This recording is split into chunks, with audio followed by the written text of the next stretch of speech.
je termine sur le point de Jailed, de la prophétie de Jérémie, dont je rappelle les paragraphes ici. Hein. Voici les cris de la fille de mon peuple retentissent sur la terre lointaine. L'Éternel n'est plus à Sion. 19, 20. La moisson est passée, l'été est fini et nous ne sommes pas sauvés. Je suis brisé par la douleur de la fille de mon peuple, je suis dans la tristesse, l'épouvante me saisit. N'y a-t-il point de baume en Galade, en anglais Is there no balm in Gilead? N'y a-t-il point de médecin? Pourquoi donc la guérison de la fille de mon peuple ne s'opère-t-elle pas? Voilà, donc Gilead, le géant pharmaceutique qui attaque l'hydroxychloroquine et empêche les gens de se soigner simplement à moindre coût, qui manipule les gouvernements du monde, les essais cliniques, qui finance BFM TV, la grande ennemie de l'hydroxychloroquine. Hein. Et donc, Galade, le baume de Galade, Gilead's Balm en anglais, c'était une sorte de médecine universelle extrêmement réputée et qui est citée plusieurs fois dans la Bible, dans l'Ancien Testament. Et c'est pourquoi Galad, le chevalier parfait, le seul qui va contempler l'intérieur du Graal, et devenir roi de sa race avant de mourir, parce que personne ne peut voir Dieu sans mourir quelque part, et donc c'est une brûlure, c'est une dissolution du moi quelque part, donc on peut plus survivre très longtemps. En tout cas, c'est ce que dit le roman arthurien. Eh bien, voilà, c'est pour ça que Galad, Gilead, est le personnage principal de ce roman arthurien, celui qui va voir l'intérieur du Graal. Bon, le Graal étant la médecine universelle. Mais dans le Graal, il y a aussi un passage très intéressant, c'est celui de Perceval, qui a été un jeune homme turbulent, élevé dans la forêt par sa mère, qui ne voulait pas qu'il devienne chevalier, qu'il accède donc à la liberté, parce que son mari était parti, et finalement elle avait très peu vu. Et donc elle l'a élevé un peu comme un grand dadais, comme un benêt, et puis il rencontre une fois en chassant dans la forêt des chevaliers qu'il prend pour Dieu.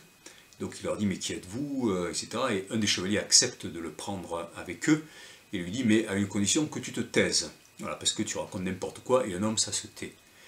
Ensuite, Perceval est confié à un ermite qui lui réitère ce commandement, tais-toi pour devenir sage, si bien que lorsqu'il arrive au château du Graal, du roi pêcheur, et qu'il voit passer le cortège du Graal avec une jeune fille avec un plateau et un vase, une autre avec une lance ensanglantée devant ce cortège magnifique et très mystérieux, Perceval tient sa langue et dit, je dois être un homme, je dois me taire, je ne dois pas demander ce que c'est, et il ne comprend pas ce que c'est. Voilà. Et le lendemain matin, la jeune fille qu'il avait accueillie, eh bien, lui fait d'amers reproches, hein, parce que le château est comme en ruine, la terre est dévastée, il y a des hordes de paysans misérables, affamés, qui parcourent la campagne, il y a un cygne mort dans son sang, hein, devant le château, et la jeune fille lui dit, si tu avais posé la question qu'est-ce qu'était le Graal, si tu avais demandé la raison d'être du Graal, de ce cortège, eh bien tu aurais eu accès au Graal et tu aurais pu guérir le roi pêcheur, hein, avec sa blessure que personne n'arrive à guérir. Donc Perceval finalement a suivi le conformisme du pouvoir temporel des chevaliers, qui se prennent pour de vrais hommes, hein, c'est la force physique. Ensuite, l'autorité soi-disant spirituelle de l'ermite qui se veut sage, qui lui ont dit, aussi bien les uns que les autres, eh bien tais-toi, c'est comme ça que tu deviendras un homme et un vrai chevalier. En réalité, non, il devait écouter son âme, sa curiosité, sa quête spirituelle, il devait demander qu'est-ce que c'est. Parce que lorsqu'on cesse de demander pourquoi, dans la vie, on cesse d'être vivant. Lorsqu'on cesse d'être en quête, comme dans la quête du Graal, on cesse d'être vivant. Voilà. Évidemment, il faut aussi chercher les moyens pratiques d'accéder à la connaissance, hein. Mais si je parle de ça, c'est parce que dans cette crise du coronavirus et dans la dictature mondiale qu'on est en train de nous imposer, très peu de personnes finalement, il y en a relativement beaucoup, mais par rapport aux populations du monde, il y a très peu de personnes qui demandent véritablement pourquoi ça se passe comme ça, pourquoi il faut prendre ces mesures, et ne pose pas assez de pourquoi aux réponses qui sont données par les autorités.